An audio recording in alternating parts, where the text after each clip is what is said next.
a lételemem, az aktív, mozgalmas élet. Szeretem, amikor zajlik, pezseg körülöttem az élet, utálom a semmittevést.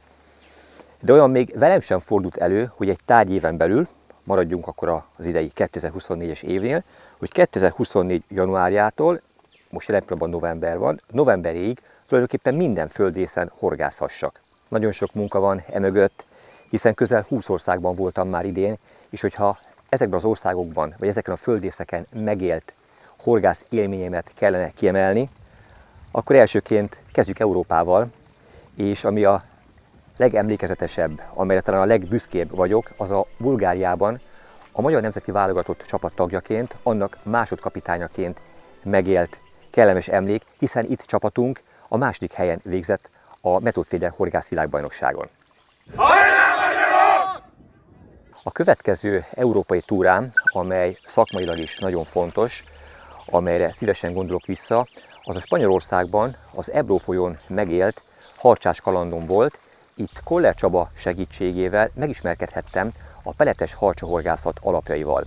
Mint láthattátok, ebben az évben nagyon sok időt és energiát fordítottam a harcsahorgászatra. 7 különböző harcsás filmet sikerült ebben az évben leforgatni, a világ 4 különböző országában. Ez a Legendás Harcsás Vizeken című filmsorozatomban találhatók meg. Nagyon rákattantam a harcsahorgászatra, hihetetlen nagy élményt ad ezeknek az óriási ragadozóknak a megfogása, és amiért különösen fontos volt ez a spanyolországi túra, az az, hogy az itt megszerzett tapasztalatokat később át tudtam ültetni magyarországi körülmények közé is, és nyugodtan mondhatom, hogy a magyarországi peletes harcsahorgászat egy olyan robbanás előtt áll, amely a következő években fog kicsúcsosodni.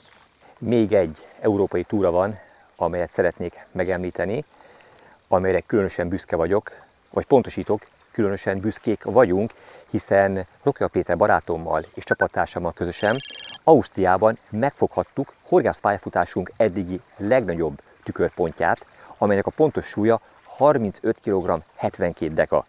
De miközben erről mesélek, eszembe jut, hogy még csak november van, és előttem van még néhány pontyos túra, és bármi megtörténhet. Csak azért tudom ennyi horgászattal eltöltött év után is megőrizni a lelkesedésemet, az aktivitásomat és a motiváltságomat, mert mindig új célokat tűzök ki magam elé. A fejembe vettem, hogy megfogom minden kontinens legnagyobb édesvízi ragadozó halait. Ráadásul abban a szerencsés helyzetben vagyok, hogy ebben az évben ebből 3 is teljesült.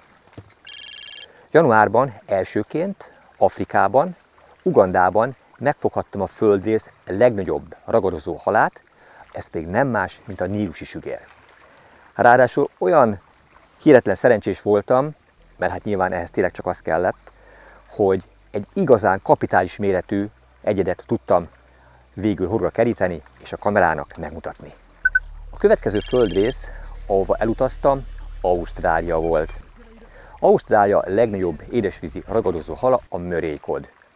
Nagyon-nagyon nem egyszerű megfogni. 6 napot szántam a túra során arra, hogy megfoghassam ezt a halat.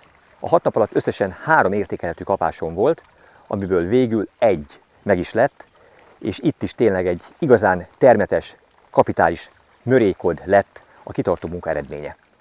Ebben az évben eljutottam Dél-Amerikába is. A dél-amerikai földrész legnagyobb édesvízi ragadozó hala az a lau-lau, vagy surubi nevű harcsa. Hát, ha azt kell mondanom, hogy valamiért sokat kellett küzdeni, és nem hétköznapi körülmények közepette kellett végül megfogni, akkor ez a szurinámi túrára maximálisan igaz. De mindig a végeredményt jegyzik, és a lényeg, hogy ott is meg tudtam fogni álmaim halát, és kezemben tarthattam a hatalmas szurinámi szörnyet. Ha az 5 nagy földrészt vesszük alapul, amelyben Amerika egynek számít, függetlenül attól, hogy Észak-Amerika, Közép-Amerika és Dél-Amerika azért meglehetősen nagy területi egységet képeznek. Nem akarok ennek a taglalásába belemenni, de büszkén mondhatom azt is, hogy idén Észak-Amerikában is horgászhattam, ahol már korábban Kanadában a Fraser folyóban megfoghattam a legnagyobb édesvízi ragadozót, amely a fehértok, de most nem az ő kedvéért utaztam ide, hanem volt egy lezáratlan ügyem. Szerettem volna az őshonos buffalo kárpok, a bivajpontyok közül egy igazán kapitális méretűt megfogni. És büszkén mondhatom, hogy ez is teljesült, hiszen végül egy 28 kg feletti óriásnak örülhettem. És most itt vagyok Ázsiában, egészen pontosan Kínában, Kínán belül Hunan tartományban, és mögöttem található, mögöttem hömpölyög a tartomány legnagyobb folyója, a Xiangyang folyó. Nem biztos, hogy jól mondom, ezt a kínait még gyakorolnom kell, de ami tuti, hogy ez egy hatalmas vadvíz, amely meghorgászatára készül.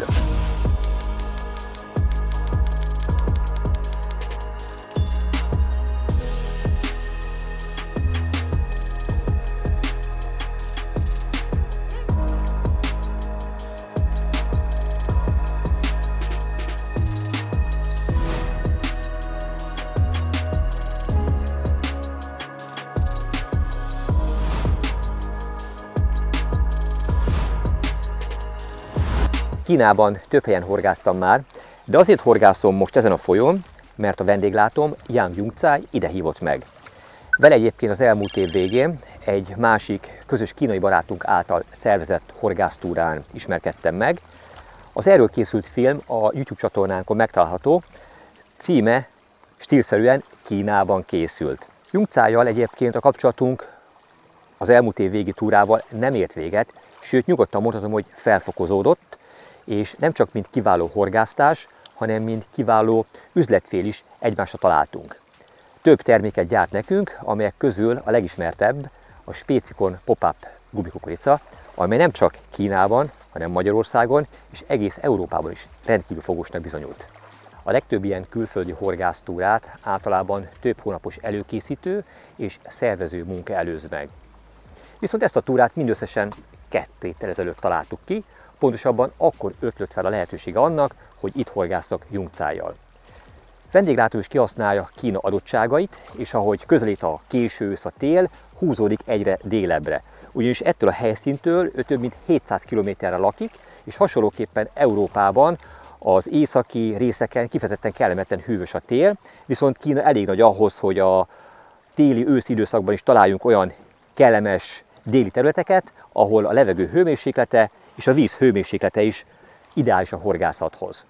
És mivel ő is az év 365 napján horgászik tulajdonképpen, így persze keresi azokat a lehetőségeket, keresi azokat az új vízterületeket, ahol egész évben horgászhat, és bármilyen hihetetlen, ezen a folyón ő is most horgászik először. És mivel megszállott vadvízi pecás, imádja a nagy folyókat, hozzám hasonló módon, ezért tudta, hogy ez kedvemre való lehet, hogyha közösen horgászhatunk. Így anélkül, hogy tudtam volna konkrétan, hogy hova jövök, boldogan mondtam igent, és mint látható, már a táborhely elő van készítve, ugyanis ők 1 héttel ezelőtt érkeztek, a sátrak föl vannak állítva, sőt, már a botok a helyükön vannak, a végszelékek a vízben vannak, és ugye bekövetkezett az, amit egyébként oly sokan mondanak nekem, hogy persze könnyű neked, mert mindig olyan körülmények közepette horgászol, hogy előre el van készítve minden, és be van etetve. Most ez 100%-ban igaz, ugyanis Jungcaiék pont 1 hete kezdték meg a túrát, tehát így én ebbe a túrába kapcsolódok bele. És nem titok, már fogtak is szép halakat. Ezek a halak a folyóban élő szép termetes pontyok és fekete amúrok. Nagy érdeklődéssel várom, hogy milyen módszerrel, hogyan tudjuk ezeket hatékonyan megfogni, és nyilvánvaló minden itt megszerzett tapasztalatomat igyekezem majd nektek átadni.的，特别是这个尾鳍，真漂亮啊，兄弟们，透黄透黄的。这如果是白天的话，效果会更好。可惜现在是晚上，如果给它存到明天早上呢，估计皮毛也会不好。走吧，很开心，说实话比上青鱼开心。因为少啊，这个，嘿，走不走？好，走了。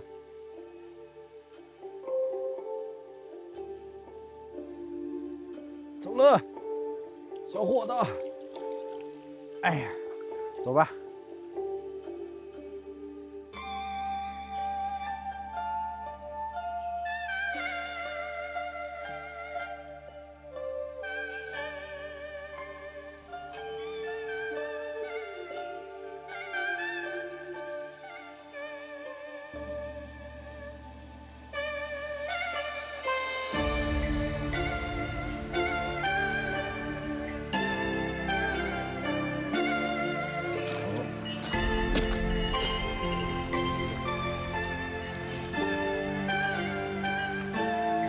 是这根干刺。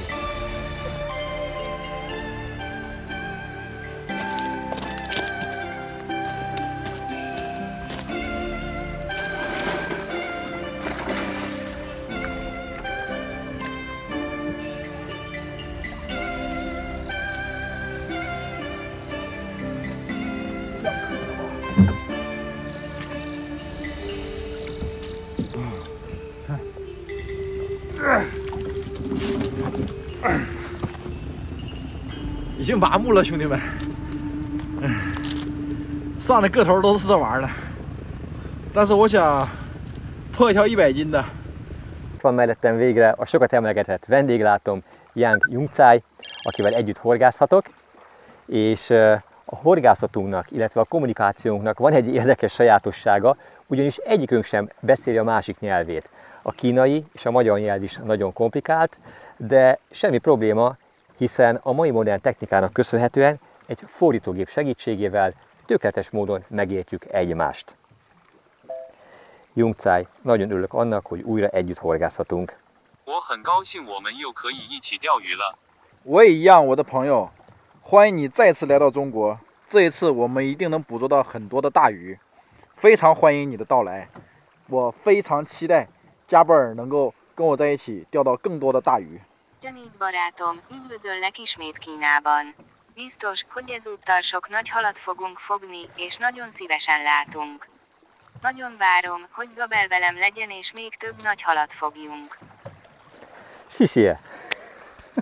Na, szóval így kommunikálunk, de ugye van még egy közös nyelvünk, amely során nyilvánvalóan nem lehet nagy probléma, és az a közös nyelv nem más, mint a horgászat, amit a világ minden táján megértenek. Vágjunk bele! Let's go! Let's go!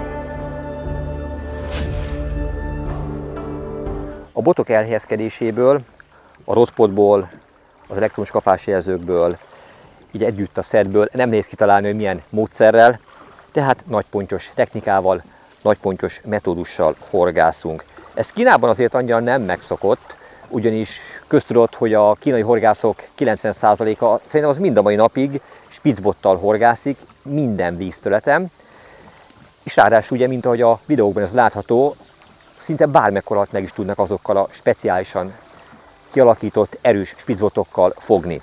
De azért itt is van egyfajta új irányvonal, van egy változás, és egyre többen veszik kézbe az orsós botokat, és ezek, hogyha pontyhorgászatról van szó, akkor kizárólag ugye az európai stílusnak megfelelő pontyhorgászatot jelentik. Vendéglátóim is ezt a technikát, ezt a módszert preferálják.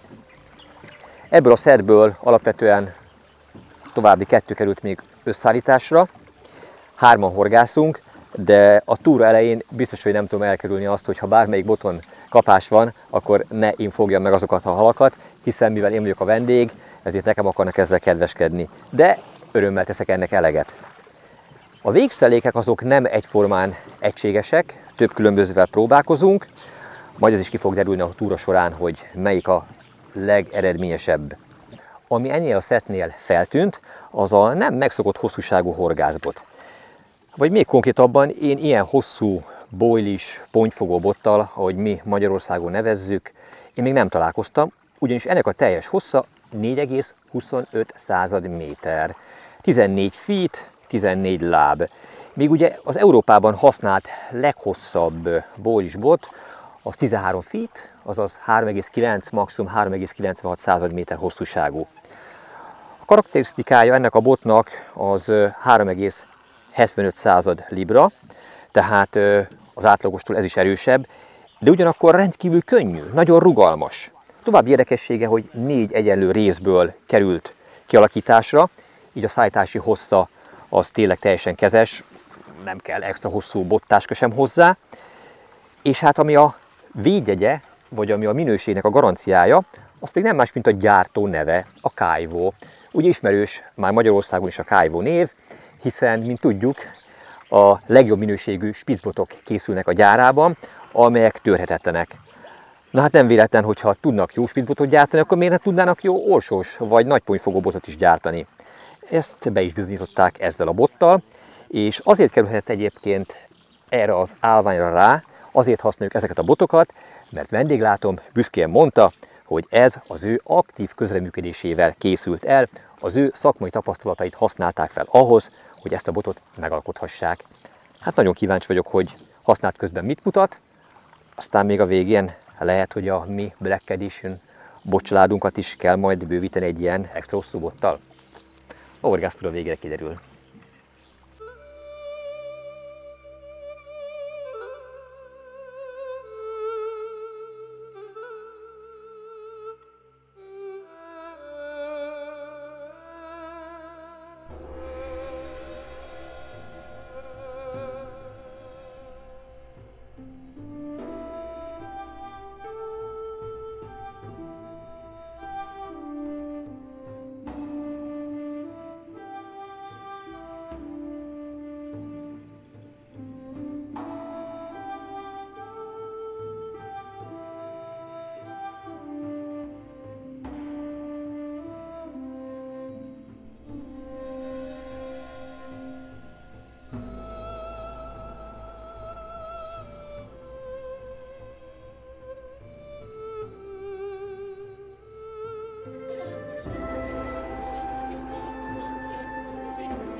Elsőként felmérem, hogy hogyan történik itt a horgászat, milyenek a metodikája.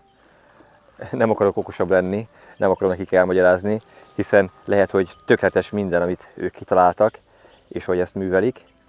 Ha a későbbiek folyamán nem hozza az elvárt eredményt, akkor természetesen majd ezt közösen megvitatva továbbfejlesztjük, ha kell. Mint látható, főtt kukoricát használnak, illetve van itt a vödörben egy helyi sajátosság, vízicsiga. Ezt tudom, hogy a fekete amúroknak a nagy kedvence. Biztos, hogy ebből is kerül az etetőhajóba. Yes. Rakhatok is bele. Ez egy igazi unikum, egy helyi specialitás, ami minden olyan vízterületen jól működik, legalábbis az eddigi tapasztalataim alapján, ahol van fekete amura az adott folyóban, vagy víztestben.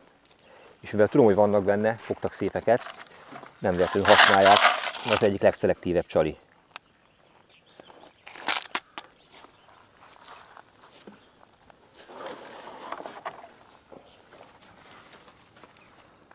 Az etetőhajó távvezérlője az egy digitális kijelzővel van ellátva, és ezen jól látszik a víz mélysége is, tehát az etetőhajóba be van építve egy kis szonár is, amely mutatja nekünk a pontos vízmélységet. Itt a part sekély része után nagyon gyorsan meredeken tört le egyébként a meder, és most, ahol az etetőhajó tart, már 11 méter a vízmélysége. Valószínűleg ez a medernek az ideális mélysége. Ide kerül lerakásra a végszerelék, és vele együtt a csalogatóanyag.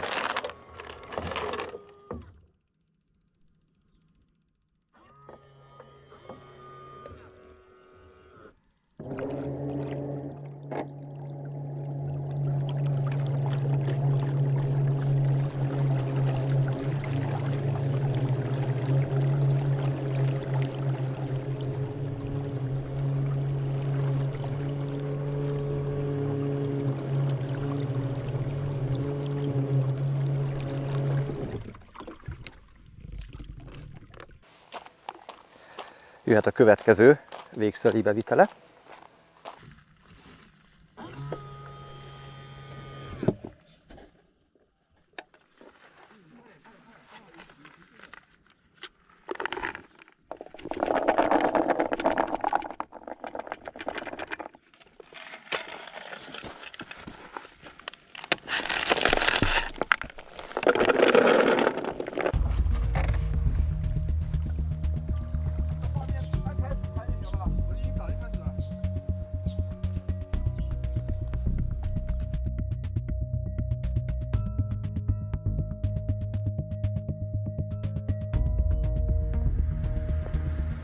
Okay.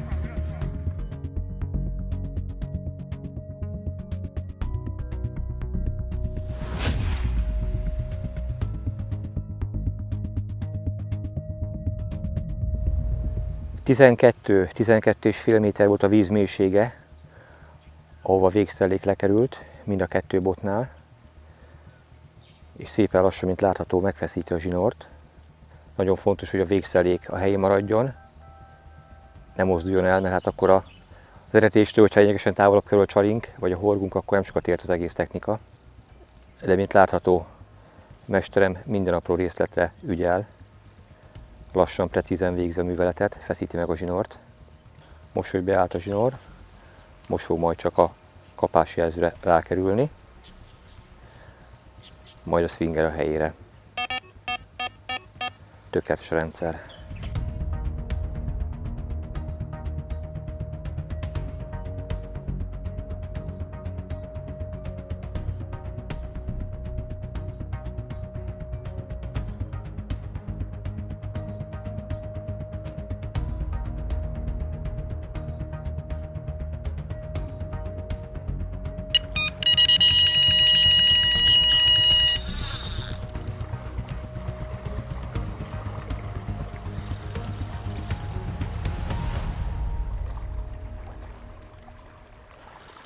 De jó füstölős kapása volt.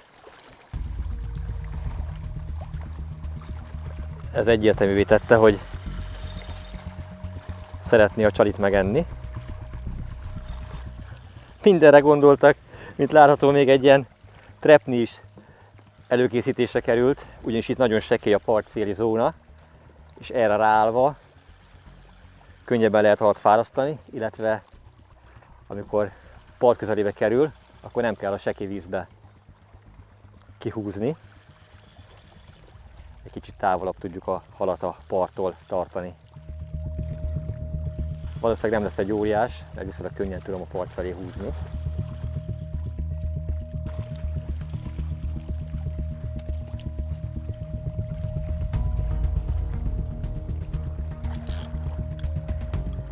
Ez egy szép amúr.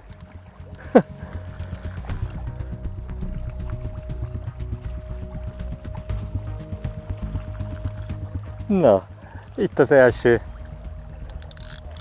folyóból kifogott szépségem, illetve még nem szabad elkiabálni.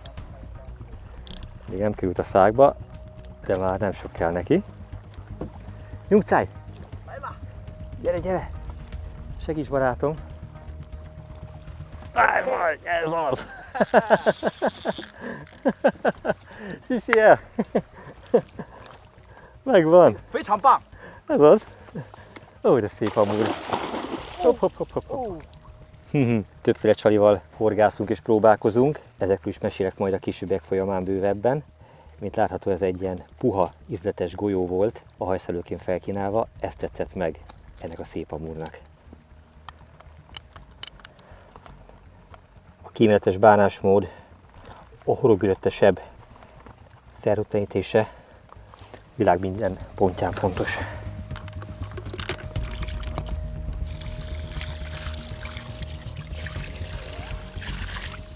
És akkor itt van egy szép pocakos amúr. Ettől autentikusabb hallal nem is kezdődhetne ez a túra, hiszen mint köztudott, Kínában őshonos az amúr.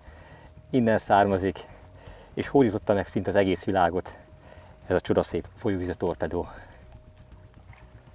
这样 Profi. 可以， Sisia, Jungcai. 不客气，非常的漂亮。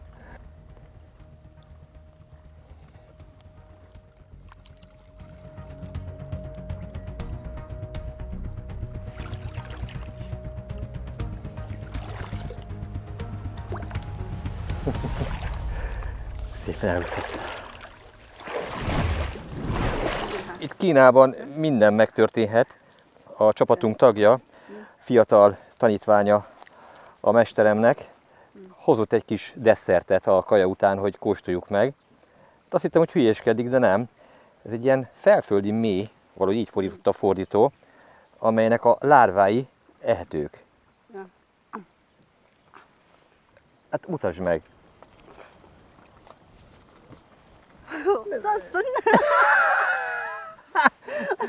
Bekaptad, de nem etszed meg. 要吃熟的，生的不敢吃。 Várja, azt nem értem. Ez valamit még kell csinálni szerintem. De most mindent rám akarnak adni. 这个要熟了才能吃。 Ezt meg kell főzni, mielőtt megehetnéd. Na jó van, tehát persze én egyem meg nyersen. 你猜应该 Ne szívas fel. 很凶猛的。 Védj a fészkét.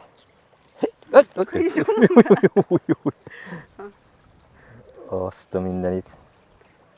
Szóval ahhoz, hogy ezeket a lárvákat meg lehessen enni, azelőtt azért hőkezelni kell, tehát meg kell őket sütni. De sörevőket képesek arra is, hogy majd ezt megsütik nekünk vacsorára, úgyhogy akár meg is kóstolhatjuk. Nem fogom megenni. Tuti biztos, hogy nem eszem meg. 男人吃了会越帅。 Annál jóképűbb lesz egy férfi, ha megeszi. Persze. Ja, ezt hülyeséget. 漂亮。 Biztos, majd a ráncaim el fognak múlni. Az a méhkaptát is meg kellene ennem, hogy, hogy a fiatalságomat visszakapjam, de így vagyok, jó vagy vagyok.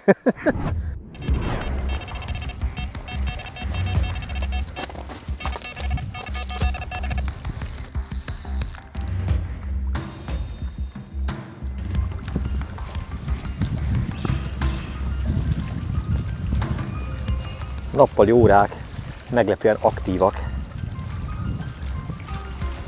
Bár non-stop horgászunk, éjjel-nappal.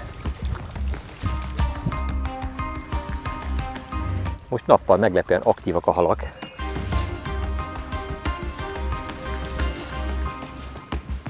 Hal erőteljesen oldalaz balra, és még fogalmam sincs, hogy milyen fajta lesz. Lehet ponty, lehet amúr, lehet fekete amúr.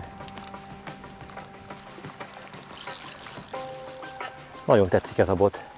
Elképesztően rugalmas.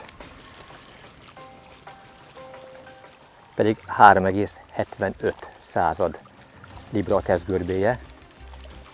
Tehát egy kifejezetten kemény dorongnak tűnő bot, de ez csak a látszat.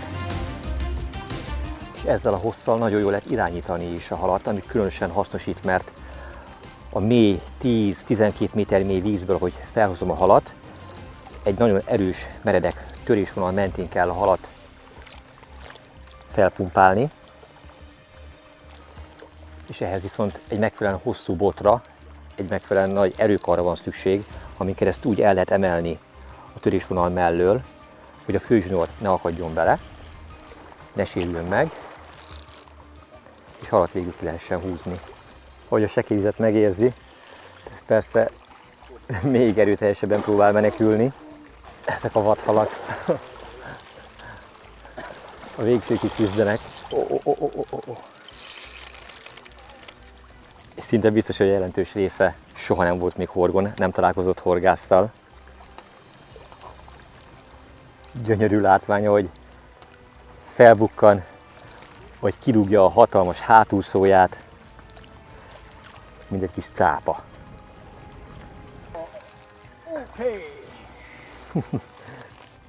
Ha fekete amúr a célhal, akkor úgy néz ki, hogy nem kérdés, hogy a leghatékonyabb csali bizony a természetes tápláléka a csiga. Ezzel lehet legkönnyebben kiszelektálni, és természetes vízi körülmények közepette végül megfogni.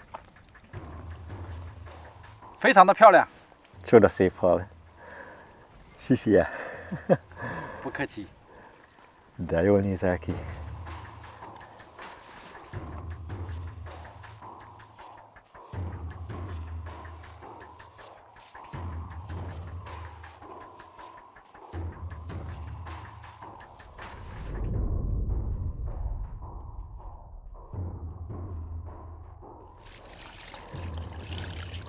Kevesen tudják, hogy a két különböző amúr teljesen eltérő táplálkozási szokással rendelkezik. Ezt egyébként a szájuk árulja el leglátványosabb módon. A fekete amúr, amely most itt előttem fekszik, sokkal keményebb szájperemmel rendelkezik. Jól látszik ez a kikeményedett barna alsó és felső ajak. Ez azért van, mert az első számú tápláléka az kagyló és csiga. Tehát tulajdonképpen a fekete amúr az húsevő. Emellett természetesen megeszi a kukoricát, megeszi a növény eredeti táplálékot is, de nem az a fő preferenciája. Tehát ő, ha úgy tetszik, húsevő. Míg a Magyarországon is nagy számban fogható amúrok, azok pedig egyértelműen növényevők. Biztosra veszem, hogy élnek ebben a folyóban lényegesen nagyobb méretű, igazán kapitális méretű fekete amúrok is. Kis haver, megkérlek, apád, anyád ide küldjed. Súgd meg nekik, hogy őket is visszaengedem. Köszönöm szépen, hogy megtiszteltél.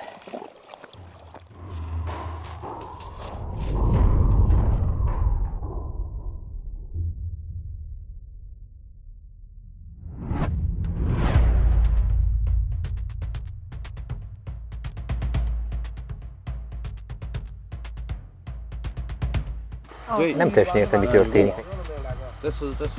我准备飞了，飞了，我没套着来。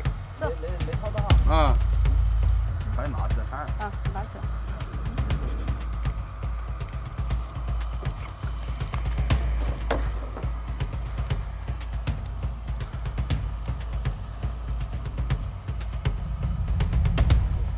Itt vannak ezek a hatalmas méhek,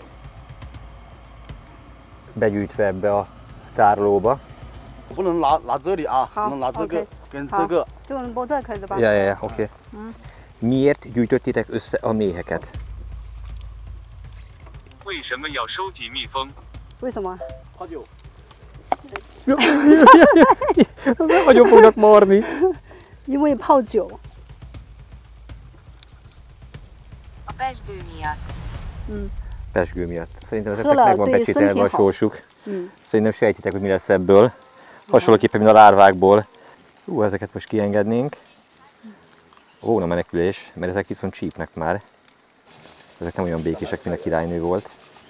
Ez itt volt a földben, ez alatt a föld alatt, majd kiástam érte. Hát beszarok, itt mindent akarnak edetni velem. De mondták, hogy vigyázz, hogy csak a végét fogjam meg, itt a zárt ez a cső. Mert a köztes részeket, hogyha megfogjuk, akkor bizony szúrós élményben lehet részünk.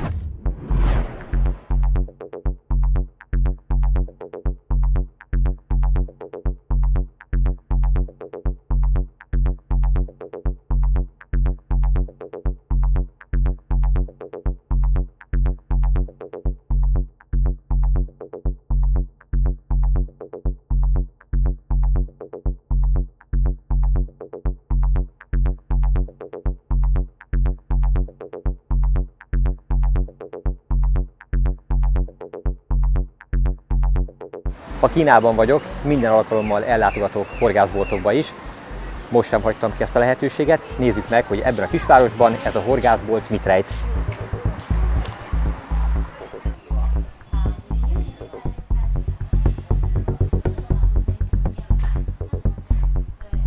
Általában a kínai horgászboltok döntő többsége a botválasztékát tekintve kimerül ebben, amit itt láttok. Tehát tulajdonképpen csak spicbotok vannak mindenféle méretben, erősségben és árkategóriában. Ez is jelzi egyébként azt, hogy egyértelműen ez a módszer Kínában tulajdonképpen a legnépszerűbb.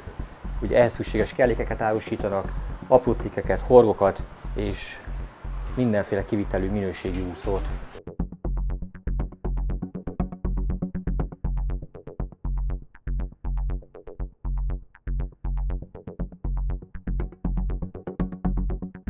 Amit mindig döbbenten nézek, az az elképesztő mennyiségű és számomra megfejthetetlen halfajtákhoz kínált etetőanyagoknak a változatossága.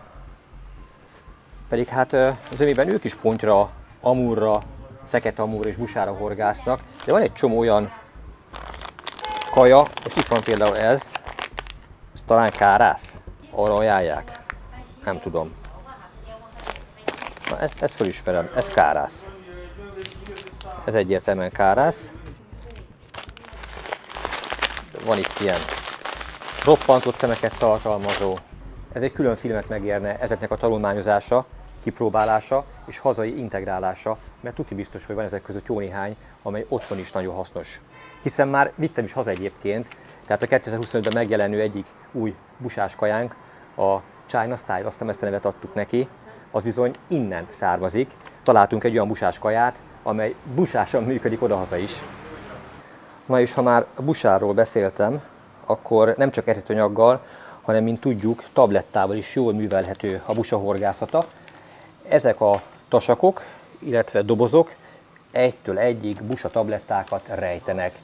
Hát nem kérdés, hogy ebben a technikában is fényévekkel előttünk vannak, hiszen a busa az egy őshonos halfajta ugye Kínában. Érdekes, amikor vendéglátóban beszélgettem erről, akkor azt mondta, hogy a legkönnyebben megfogható halfajuk. Még egyszer mondom, a legkönnyebben megfogható. Magyarországon meg ez ugye még egy ilyen misztikum, amikor azt mondják, hogy busát azt nem lehet szabályosan megfogni, még mindig sokan ezt gondolják. Nagyon nagy fejlődés van ebben egyébként az elmúlt pár évben, de úgy gondolom, hogy messze van még az út vége. Na itt van például egy érdekes kivitelű busa tabletta, szögletes, és a közepén ugye furt. Ez úszós horgászathoz van egyértelműen kifejlesztve.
Hát ennek is eljött az ideje, hogy vacsora közben élőben tiktokkozunk barátommal, Jungcájjal, a kínai TikTokon, ugyanis ők teljesen más közösségi felületet, teljesen más TikTok platformot használnak, mint amit mi egyébként.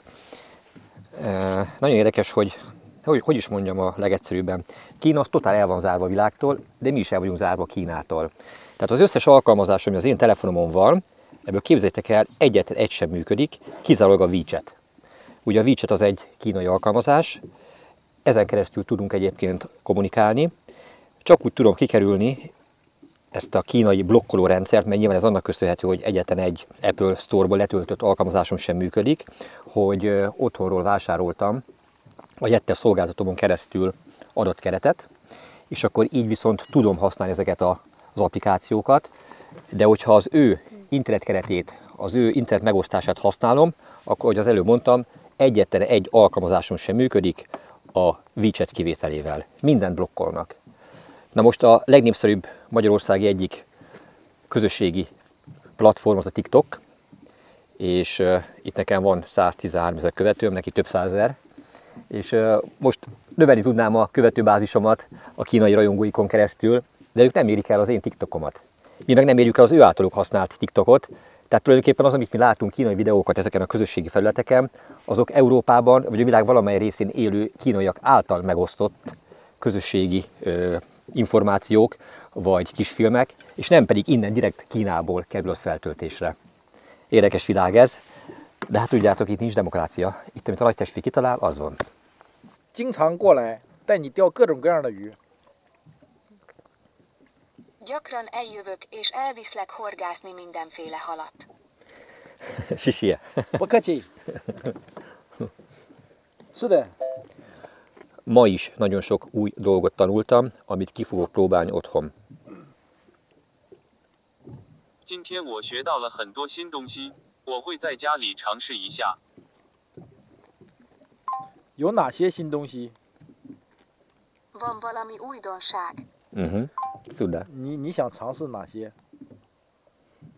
Melyiket szeretnéd kipróbálni? Titkos, de meg fogom majd neked mutatni. 这是一个秘密，但我会告诉你。秘密，保密。 Mi volt a legnagyobb kifogott halatok? 我获得最大的鱼是什么？ 啊，就是问你们钓的最大的鱼是什么鱼，兄弟们？餐条。 Most elkezdett pörögni a komment szekció azonnal, mint az állat. 最大的多大吧？ Úgy nem tudjuk lekövetni. 我的粉丝，钓到过150斤的鲶鱼。 A rajongóim 150 macska harcsát fogtak. 只有鲶鱼和青鱼是非常巨大的。 Mert a Kínában fogható nagy halak közül csak a harcsa és a hering hatalmas. Igen, Szuda.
Okay.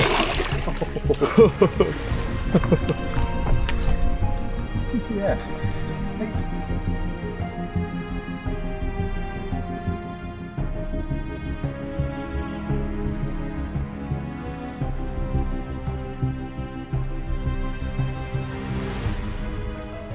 Ez aztán az autentikus vadvizen, vadhalra, teljesen naturális csalival, egy csigával csalizva sikerült megfogni ezt a szép pontyot.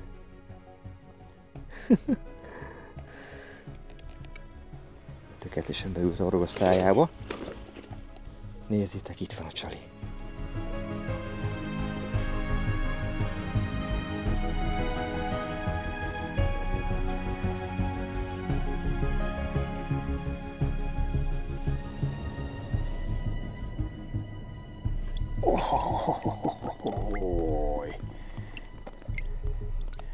Milyen szép vadharcos a vadfolyóból.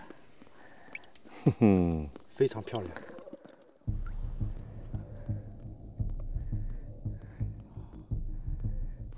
Igazán méltóság teljes, szép, egészséges pontja. 恭喜你，我的朋友。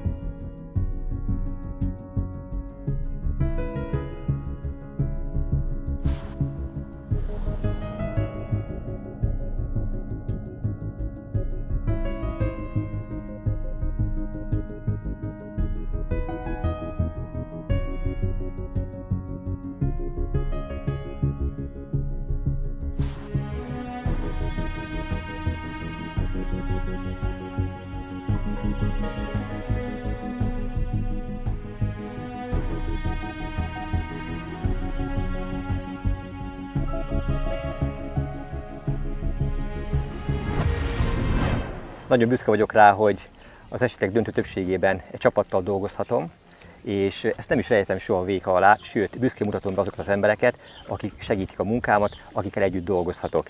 Ugye a főnököt, Jungcájt már ismeritek, ő volt, aki ezt leszervezte, őneki köszönhetjük azt, hogy ezen a vízterületen horgászhatunk. De hát a főnök is kevés lenne önmagában, ha nem lenné mellette kedves felesége, Xu Fengshan. Jól mondtam? Xu Fengshan? Yeah. Xu Fengshan. Gyakorolnom kell még a neveket. Ez a kedves fiatal hölgy Jungcainak a tanítványa, egy nagyon ismert női horgász, komoly követőbázissal. Ugyanazokat a termékeket használja, mint Jungcai, és boldogan segít neki abban, hogy még hatékonyabb és még eredményesebb és ismertebb horgász legyen. A neve Han Zuning. Yes. És itt van mellettem a csapatnak a személytitkára, a főnöknek az első számú segítője, aki nem más, mint Chő Chao. Yes. Szóval velük együtt horgászom, velük együtt dolgozunk, és alakítjuk ezt a hetet úgy, hogy lehetőleg a legjobbat, a legtöbbet hozzuk ki belőle. De ahhoz, hogy ez a film elkészülhessen, szükségünk van még egy operatőrre is. És itt van mellettem Kvalla Gábor barátom, aki ezt a túrát megörökíti, és ebből végül filmet csinál.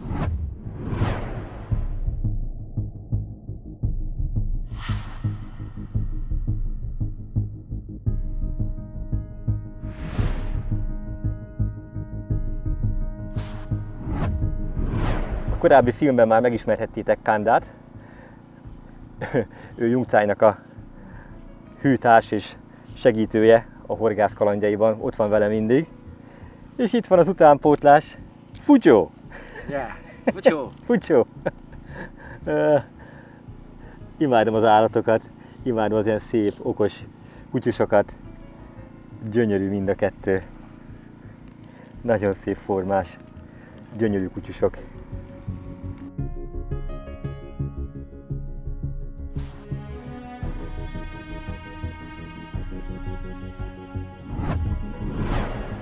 A mögöttem található Xiang-Yang folyó. Tudom, hogy nem jól mondom, de már többször beletört a nyelvem, úgyhogy ez így marad.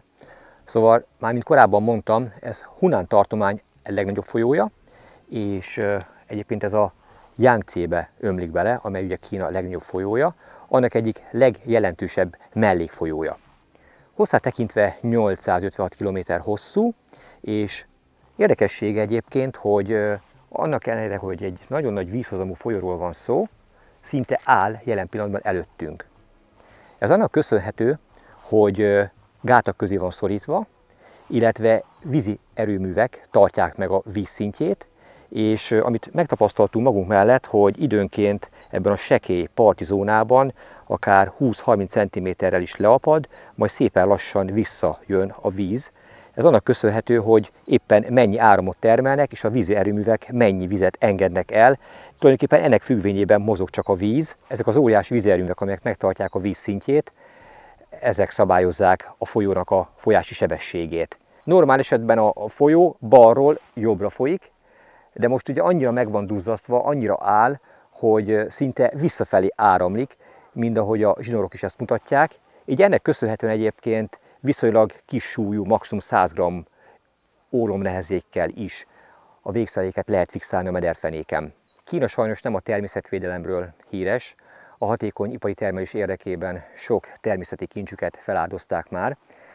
Ez legtöbb folyójukra is igaz sajnos, viszont hogyha erre a folyóra tekintünk, akkor látjuk, hogy szinte kristálytiszta.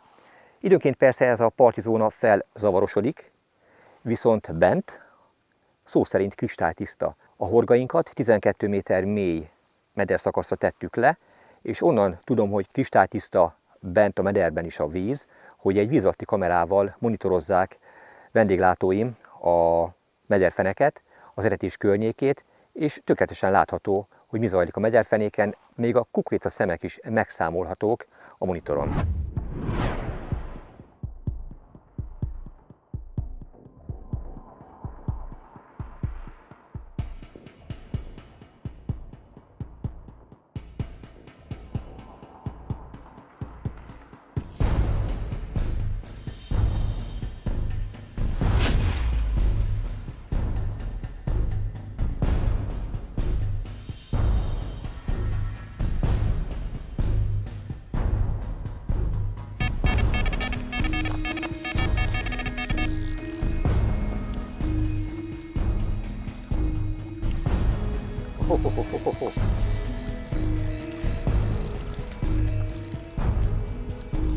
Itt egy újabb Erőteljes kapás.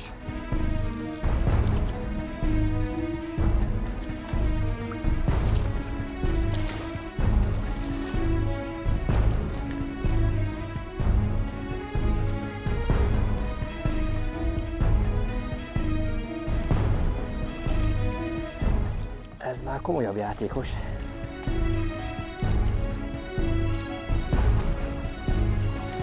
Erős hal.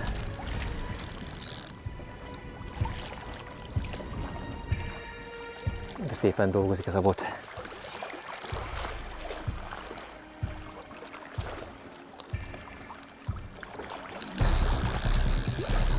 Visszakéri.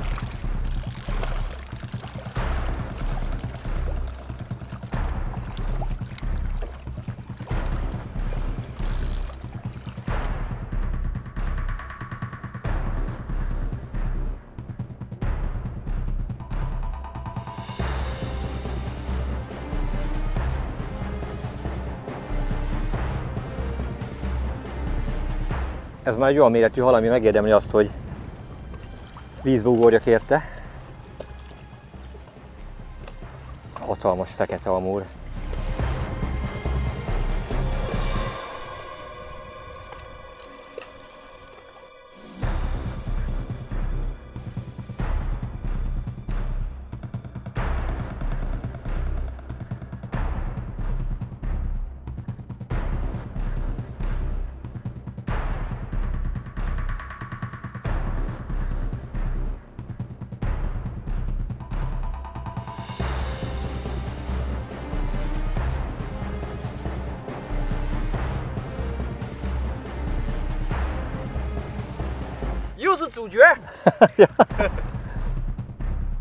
Közelít már.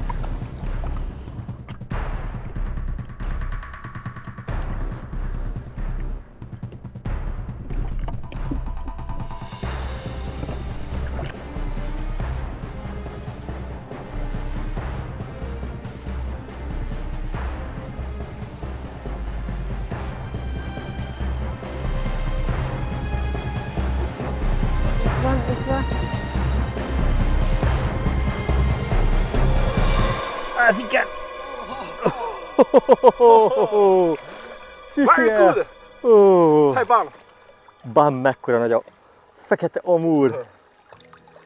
Hú, csodaszép hal! Nézzétek, mi volt a csali! Csiga! Természetes tápláléka a fekete amúrnak. Ezzel lehet megfogni és kiválogatni az igazán termetes egyedeket. De jól akadt a horog. Tökéletesen az alsó szája közepébe, ami eredendően is egy baromi kemény rész. Atom biztosan megtartotta. Wow! Big fish! Itt a folyóvíz királynője. Kína kincse, a hatalmas fekete amúr. Ha milyen jól néz már ki ez a hal. Ez közel van a 20 kilóhoz. Nagyon impozáns, nagyon szép hal. Hatalmas küzdelem végén sikerült megfogni. Látszik, hogy egy koros öreg példányról van szó. Akkor alakulnak már ilyen rajzolatok a fején, amikor szerintem minimum a 20 évet már megélte, vagy meghaladta. Köztudott, hogy a fekete amúr nagyon lassan nő. Általában ahány kiló, annyi éves. Nagyon sajnálom, hogy Magyarországon nincs több olyan vízterület, pontosabban nagyon kevés olyan vízterület van, ahol lehet céltudatosan fekete amúrra horgászni. Mert nagyon különleges, nagyon szép, nagyon értékes hal. Igazi kuriózum. Mekkora hatalmas mellúszója van. Hátúszójában is beszélve. Ez majd egy arasznyi.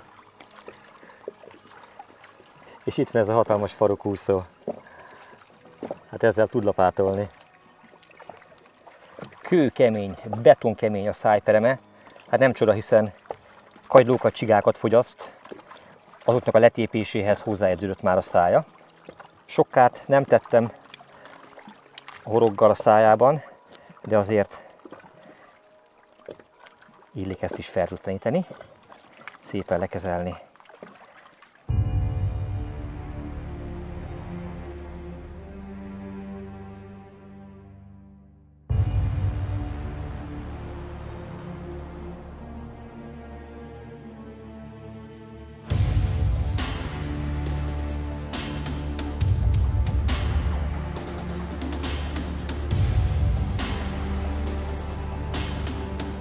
Már ezért a halért megérte Kínába utazni. Sisi a Jungcai!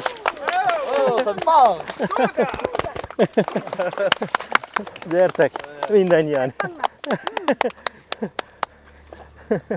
Barátaimmal, segítőimmel, mindannyian közösen örülünk a kifogott halnak. Sisi-e! 不客气，非常棒 ，very good，非常棒。 A végszelék minden esetben etetőhajóval kerül be a helyére. Ha pedig fekete amúrt szeretnénk fogni, akkor nem kérdés, hogy a csali minden esetben vízicsiga. Ez került fel most is a hajszálelőkére. Az etetőhajóba kétfajta csalogatóanyag kerül, főcukorica és vízicsiga. Ez a főcukorica, ez Jungcainak a saját terméke. Ez natur változatú, de került még mellé valamilyen érdekes felhősítő anyag. Na, ebből teszek két-két lapáttal mindkét tartórekeszbe, és erre rászórok még szintén két-két lapát vízicsigát.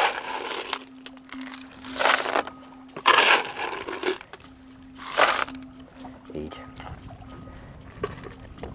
Terített asztal várja az ideérkező halakat, van miből csemegézniük.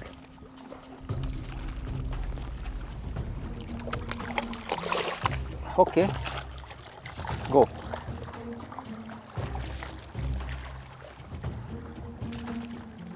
Jó erősen törik egyébként a meder. Már 8 méter, 8,7, 8,9.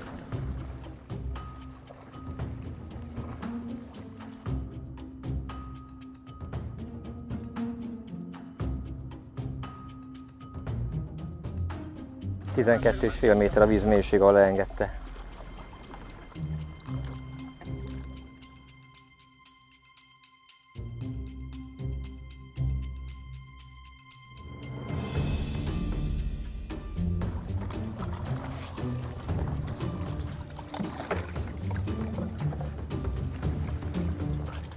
Ebbe a hatalmas etetőhajóba szerintem minimum 5-6 kg csalogatóanyag belefér, anélkül, hogy veszélyeztetné és elsüllyedne. Látszik, itt azért van hullámzás, tehát ide akármilyen kis gyenge, kisméretű etetőhajó nem alkalmas. Ez bírja ezt is.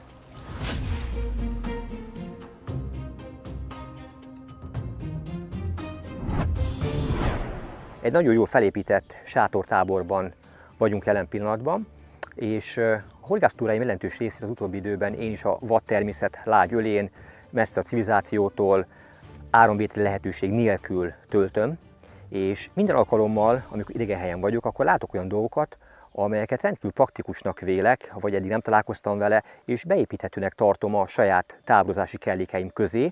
Most ezeket fogom nektek megmutatni, hiszen ebből okulva, vagy ezeket az ötleteket, praktikákat magatokévá téve, ti is még kényelmesebben tudjátok majd remélhetőleg a jövőben kialakítani azt a sátortábort, amelyben azt a néhány napot vagy néhány hetet a vízparton el kell tölteni. Na, már is mutatom nektek azt a néhány érdekességet, ami nem megszokott, amit eddig nem láttam, vagy nem használtam. Már is itt elsőként jól látható ez a nagy ponyva, amely nem csak sátor fölé, hanem minden sátor fölé fel van függesztve. Egy baromi egyszerű megoldás, szerintem kitaláljátok, hogy mi a célja. Alapvetően az, hogy olyan hővédő legyen, amelynek köszönhető, hogy ha napközben is behúzódunk a sátorba, akkor nem pusztulunk ott meg, mert olyan meleg van. Hiába van nekem a legjobb sátram, hiába a dupla rétegű, hogyha direktbe éri a napsugárzás, akkor annyira felhevül, hogy egyszerűen elviselhetetlen bent napközben a hőmérséklet. Míg így ezzel a külön felállított ponyvával nem lehet több 25 Celsius foknál most jelen pillanatban sem a hőmérséklet a sátorban, miközben igazán kellemesen tűz a nap. A következő az nem olyan nagy újdonság, hiszen ezt használjuk már mi is. Jól látható itt 2 szolárpanel, amelyek természetesen csatlakoznak egy óriási méretű elektromos generátorhoz, vagy extra nagy méretű powerbankhez, amely a megtermelt energiát tárolja. Ugye ilyen körülmények közepette a legnagyobb problémát mindig az áramellátás okozza, ezt valamilyen formában meg kell tudni oldani. Itt is egy csomó elektromos eszközt használunk, ezeket tölteni kell, és ebben, hogyha süt a nap, óriási segítséget jelentenek ezek a szolárpanelek. Meg fogom majd mutatni a fogadó egységet is, amelyben a megtermelt áram tárolva van. Na, itt van ez az óriási méretű fogadó egység, elektromos generátor vagy powerbank. Itt van a két kábel, amely a két szolárpanel által megtermelt áramot vezeti bele ebbe az egységbe. Erről töltjük mi egyébként a kamerát, a telefont és minden egyéb elektromos eszközünket. Ha már képbe került, akkor hadd mutassam meg ezt is. Hát ez sem egy szokványos fogadóegység. Meg se számoltam még. 1, 2, 3, 4, 5, 5, 20 USB bemenet található ebben az elosztóban. Na most erre aztán rá lehet csatlakoztatni az összes létező elektromos eszközünket, amit USB-ről is lehet tölteni. Nagyon praktikus ez a hatalmas nagy USB elosztó. Az áramtermelés mellett legalább akkora problémát jelent a világítás megoldása. Na most erre itt van egy praktikus megoldás. Mint látjátok, ez a hatalmas LED lámpa saját maga állítja elő a szükséges energiamennyiséget, ugyanis a hátsó részén szolárcellák találhatók, amely a nap energiájából begyűjt annyit, ami a teljes éjszakai világításhoz elegendő. Baromi erős fénye van egyébként éjszaka ennek a lámpának, hiszen mint látható, jó néhány LED szolgáltatja a fényt. Vendéglátóim tényleg mindenre fel vannak készülve, és hogyha kevés volna a szolárcellák által előállított energia mennyisége, vagy esetlegesen nem sütne a nap kellő erővel, borult esős időben nyilván ez korlátozza az áramtermelési kapacitást, semmi gond, biztonság kedvéért hoztak magukkal aggregátort is. Ez egy nagy teljesítményű aggregátor, ez aztán garantáltan feltölt minden elektromos egységet, illetve feltölti a powerbankokat, amiket mutattam, úgyis abból minden sátorban van egy-egy darab, szóval itt nem érhet meglepetés minket. Végére hagytam a kedvenc játékszeremet, amit ebben a táborban fedeztem fel. Ez egy víz alatti kamera, pontosabban itt most, amit láttok, a kamerának a képernyője, a kijelzője. Van itt egy kábeldob, ezen a kábeldobon 200 méter zsinór található.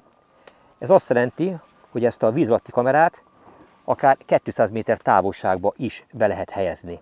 Most nyilvánvaló semmit sem ér, hogyha olyan helyen használjuk, ahol teljesen zavaros a víz, és az átláthatósága mindösszesen pár centiméter, de mint látjátok, itt teljesen élvezhető és jó képet kapunk, 12 méter mélyen is. Ezzel ellenőrizzük folyamatosan, hogy a mederfenéken tartózkodnak-e halak, illetve a beszólt finomságok azok még ott vannak, vagy sem, eltűntek, megették halak, vagy sem. Valami praktikus. Ők minden horgásztúrájuk során használják ezt. Utána fogok nézni annak, hogy ez Magyarországon beszerezhető-e, vagy milyen áron van, mert nem hiszem, egy vagyonba kerülne, miközben tényleg nagyon sok olyan hasznos információt tud adni a horgászat során, amelynek köszönhetően nem kell találgatni.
nem volt éppen egy acélos kapás.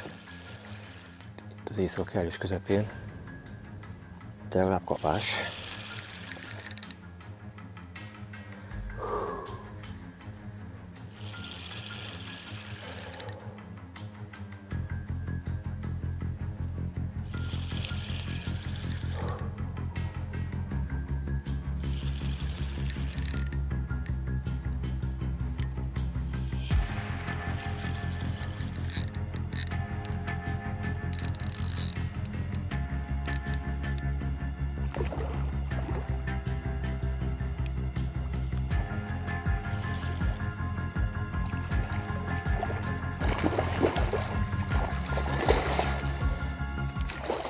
Itt sem születik minden fekete amúr 20 kilósnak.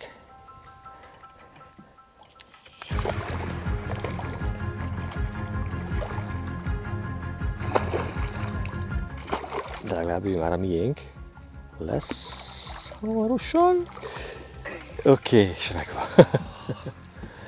Éjséges időkben úgy néz ki a Spécikorn pop-up gumikurica. Jól működik. Az éjszaka kellős közepén jött ez a szép fekete amúr. És yeah. Kacsi. Viszont pa.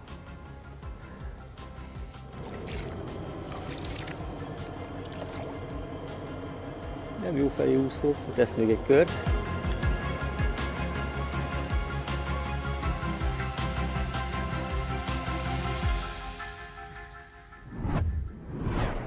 Az eredményes csalik is kezdenek körvonalazódni. Érdekesek ezek a kínai vadvizek, nem először van szerencsém már horgászni nagy kiterjedésű állóvizen vagy folyóvizen, de ki kell mondjam Kerek Perec, hogy szinte kizárólag csak a helyi csalik működnek. Volt időm próbálkozni, volt időnk variálni, ugyanis az elmúlt 2 napban sajnos nem volt szinte egyetlen egy kapás sem. Ekkor persze vendéglátómmal leültünk, közösen konzultáltunk, engedte természetesen, hogy az általam hozott kedvenc csaljaimat, kedvenc Ronerik pop-upomat, Max Motion Championkon pop-upomat, és egy nagyon jól bevált vadvizen szintén jól működő Balance csalit is, szintén a Championkon ízesítésben próbálgattam, de egyetlen egy kapás sem tudtam elérni. Hiába készítettem a legfogósabb rigeket, kapás sajnos egyik sem adott. De itt van az a 3 csali, ami végül eredményt hozott. Ezek közül az első, ami a legnehezebb időszakokban is hozott kapást, ez a mi kínálatunkban is elérhető Spécikorn pop-up sweetcorn ízesítésű csali. Ebből is a nagyobbik a 10 mm-es változat, amelyből 3 szem került fel a hajszálőkére. Ez egy szuper puha, lebegő gumikukorica. Nagyon jó a felhajtó ereje, ezt a horgot pont megemeli, de mint látható, a horog felett 1 cm-rel van egy kis sörétólom, amely tökéletes pozícióban a mederfenéken tartja ezt a csali kombinációt. De a túra egyik legfogósabb csalijának egyértelműen ez a kis 14 mm átmérőjű, szuper puha bojligolyó bizonyult, amely szintén lebegőanyagból készült, pontosabban ugyanabból, mint a gumikukorica, de érdekes módon valamiért ezt a formát, ezt a méretet jobban preferálták az itt élő halak. Ez a csali is nagyon jó lebeg, és hogy ne emelje el a teljes horog előkét, ezért ugyanúgy a horog felett 1 cm-rel egy sörétólom tartja tökéletes pozícióban. Sokakban felmerülhet az, hogy lehet ezt ragozni, meg túlmagyarázni, hogy most mi a különbség, vagy miért kell a halnak jobban mondjuk egy ilyen kis golyócska, mint mondjuk 3 szem ilyen ízes, formás gumikukorica. Miért ad előbb halat ez a kis golyócska? Na most ezt nyilván csak a halak tudják erre a választ, de időnként igenis számít a csali formája is. Tehát érdemes ezzel is kísérletezni, és az itt szerzett pozitív tapasztalatok alapján is döntöttem egyébként, hogy ezt felvesszük a kínálatunkba. Így néz ki eredeti csomagolásában, kínai címkékkel ellátva. Ebből egy dolog van, amit tudok értelmezni, az a 14 mm. Ez egyértelműen a csali méretére utal, ami egyébként pont ideális, amikor lebegő csalikat használunk, és amikor belenyúlok a dobozba, látszik, hogy mennyire finom, puha ez a csali. Ennek egyébként nagyon nagy létjogosultságát érzem olyan vízterületeken is, ahol nagy nyomásnak vannak kitéve a halak, és főleg a bojlis pontyhorgászatban tapasztaltam azt meg, hogy az esetek döntő többségében a friss bojlival nagyon nehéz halat fogni. Egyszerűen meg kell oldódni, szinte már szét kell oldódnia a golyónak ahhoz, hogy a hal végül felvegye. A friss, kemény bojligolyókat, minthogyha áramütés érni a hal, amikor szájába veszi, olyan lendülettel fújja ki, és menekül el tőle. Míg a finom, ízletes falatokat, azokat, amikor rányúl, főleg amikor még egyszer mondom, óvatosan, érzékenyen táplálkoznak, akkor sokkal előbb és mélyebbre szívják be. Tehát nagy fantáziát látok ezeknek a csaliknak a használatában is, a magyarországi, illetve európai vizekben is. Jelen pillanatban ez a csali most egyfajta ízesítéssel, édes kukorica ízesítéssel kerül forgalomba, viszont nálunk Magyarországon az ilyen típusú csalik, azok édes ananász és mangó ízesítéssel is nagyon hatékonyan működnek, viszont nem tudom eldönteni, hogy melyik legyen. Mangó vagy édes ananász. Kérem szépen döntsétek el ti, és akkor 2 különböző ízben kerülne forgalomba, az egyik az az édes kukorica, a másik pedig majd a szavazatok alapján eldől, hogy a mangó vagy az édes ananász lesz a befutó.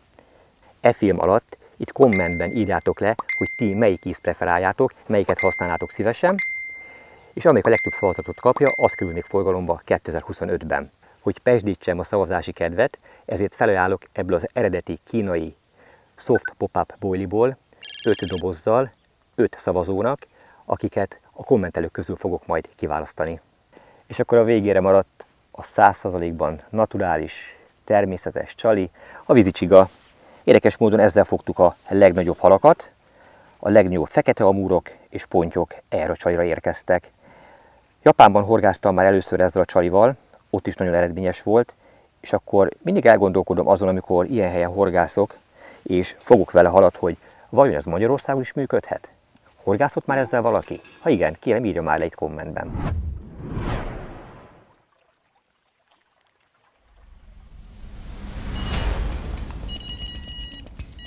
来了，兄弟们，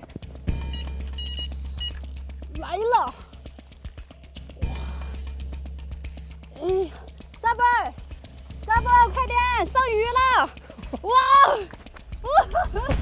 Mit akasztottál? 上鱼嘞！哟，哇哦，这筋好大呀！ Mekkora fekete amúrt akasztott a kis sal. 咦，哇！ 哎呦，这条鱼是一条青鱼啊，大波啊，这是一条青鱼。 Oké, megyek. 哇哦，小心点啊！哦，慢点慢点。哇，这个筋好大呀！哇！ Harcos Amazon. 哇！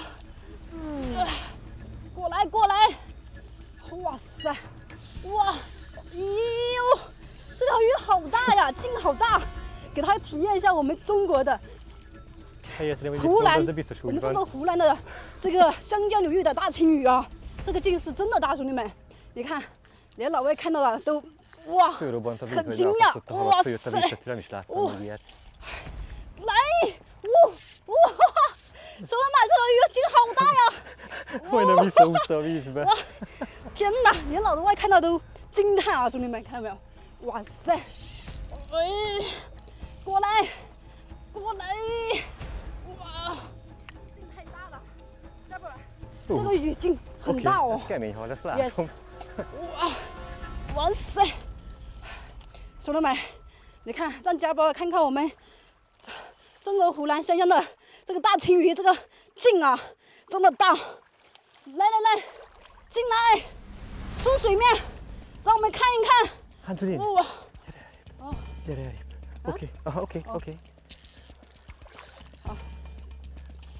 哇，超哥，你要近景和远景都拍哦。好。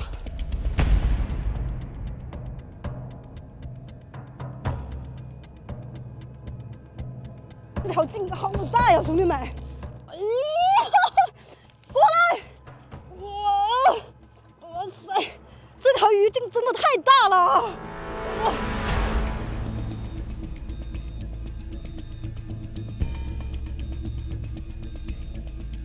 Oké,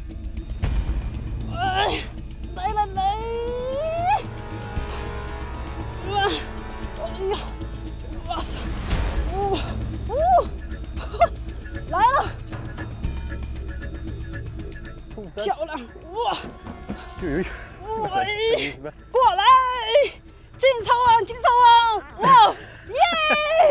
哇，太厉害了，兄弟们！哇，刺激，过瘾！ Megfogta Hanzlin a nagy fekete amúrt. 耶！太厉害了！ Nagy ügyes vagy. 哦， Ez igen. 我也想下来。 Mekkora. 哦，哇哦， Big fish. 太大了！ Hú, de szép nagy. 哇哦， Wow. 仿真浮球的还在上面，兄弟们， Fuji 看到没有 Chali. 浮球看到没有？哇，仿真浮球，专干各种巨物啊，兄弟们！ Ez a szuper puha golyó adta neki is a gyönyörű fekete amúrt. Lám, ilyet is eszik ez a hatalmas óriás. 兄弟们，真的是太厉害了！第一次跟我们的外国友人啊一起钓鱼，真的是太刺激了，也是一种新的体验，更给力，真给力 Cungenie, biztos Yes. úgy van. 牛逼！ Nyugi! 哇，厉害，兄弟们！ Neki sem azon emeld meg. Tessék, 哦，来，我们一起抱起来， segítek. 大不大？大不大？大不大？兄弟们看，哇！ Fú, szívből gratulálok. Ez igen. Bírod. 厉害，牛逼，class！ Hú, 当 mekkora. 时兄弟们看到没有？这就叫钓技，是吧？ De ügyes vagy nő létedre. Kár is, amit nem értek abban, amit mondasz, de biztos úgy van. 牛逼， Nyugi. 过瘾，刺激！哦哟， Ilyen gyönyörűségek élnek ebben a nagy folyóban. Fú, elképesztő.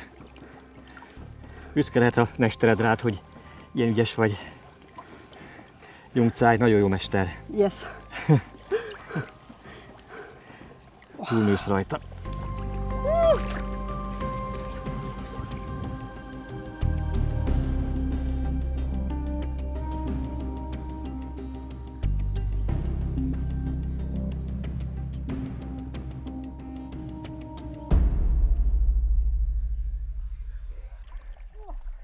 Yeah，太过瘾了！哎呦，哇，过瘾， Gratulálok! 刺激！ Itt van az a végszerelék, amely a leghatékonyabbnak bizonyult ezen a horgásztúrán. Mint mondtam, a víz nem túlságosan erősen folyik, sőt időnként szinte áll, vagy csak lassan áramlik, így nem kell nagy súlyú ólom, elegendő egy 100 g-os, amely a mederfenékre rögzíti és fixálja a végszerékünket. A 35-ös monofil főzsinórba egy körülbelül 80 cm hosszúságú ólombetétes előkezsinór került belekötésre. Ezen van az ólom, amely illányrendszerben helyezkedik el, azaz csúszik. A hal megakasztása után ez az ólom nehezék a gyorskapocsból ki tud csúszni és el tud távolodni. A gyorskapocsba egy 20 cm hosszúságú fonott horogelőke van belecsatlakoztatva, és egy 4-es horoggal van mindez ellátva. Ennyire a Csalinál.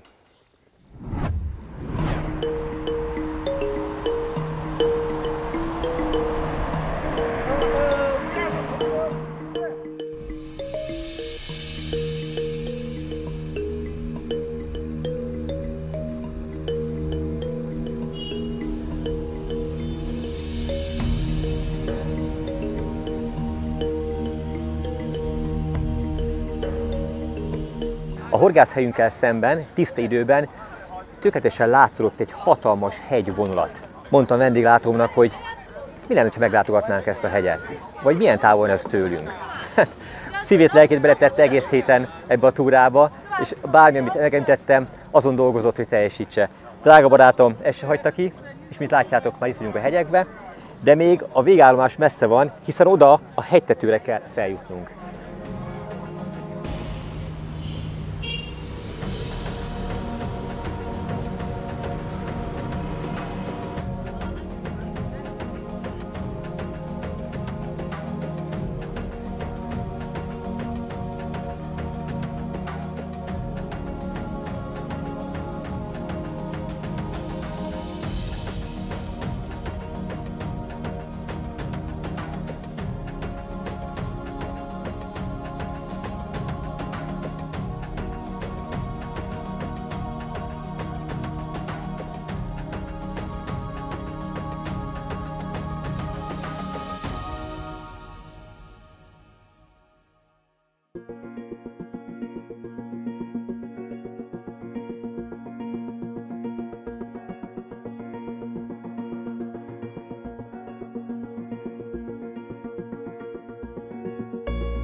kínai kultúrában rendkívül fontos az étkezés, amit mi sem jelz jobban például, hogy amikor üdvözlik egymást, akkor megkérdezik azt, hogy éhes vagy-e.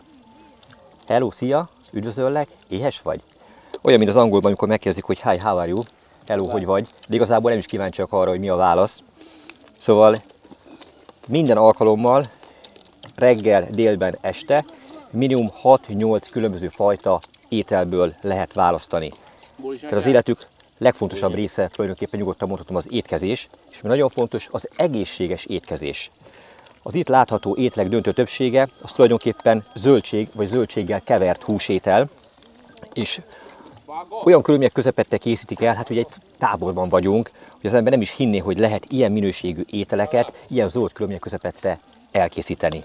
Fantasztikus, minden íz, nagyon finom, és ugyanakkor nem terheli a szervezetünket. Hosszasan tudnám ezt még sorolni, és dicsérni a kínai, az ázsiai konyhát, amit talán már meséltem, semmi köze viszont ahhoz, amit otthon a kínai éttermekben eszünk, tehát ilyenekkel nem találkozunk, de imádom. Az otthonit is, meg ezt is. Ez a néhány kellemes nap, amit itt vendéglátómmal és csapatával eltölthettem, sajnos elszaladt, és ez már a záró vacsora. És mint látható, most egy nagyobb létszámmal vacsorázunk. Meghívta a főnök a környékbeli barátait, ismerőseit, mert, mint mondtam, az étkezés a legfontosabb, és ha jóban akarsz lenni a barátaiddal, akkor hívd meg őket egy finom ételre.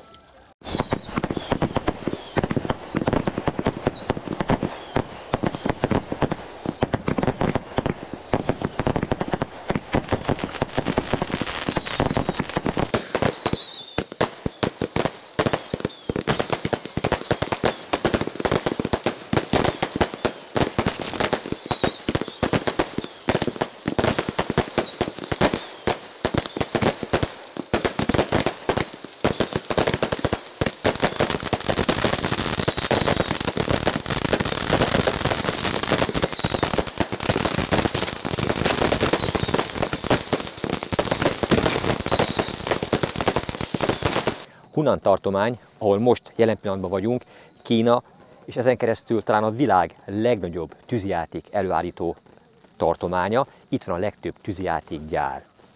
Na most itt teljesen szokványos, hogy éjjel-nappal folyamatosan durrognak a tűzijátékok, és stílszerűen vendéglátóim szívüket, lelküket beleadva az utolsó vacsorába egy tűzijátékkal búcsúztattak minket. Kedves barátom, köszönök mindent! Találkozunk Magyarországon. 谢谢你，我亲爱的朋友，匈牙利见。不用客气，我的朋友。 Szívesen, barátom. 我会在匈牙利，我会去匈牙利见您。 Találkozunk majd Magyarországon.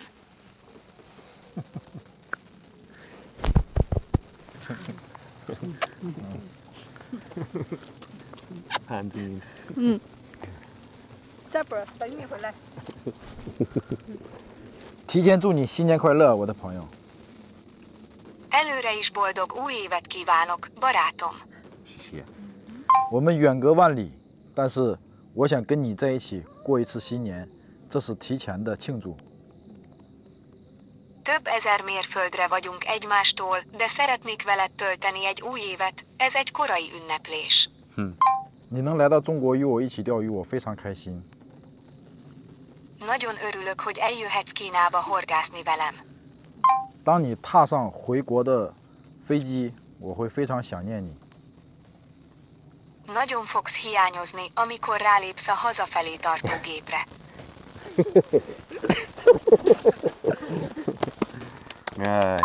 我们匈牙利见，我的朋友。 Találkozunk a barátaimmal Magyarországon. Ja. 谢谢。不客气。谢谢。不客气。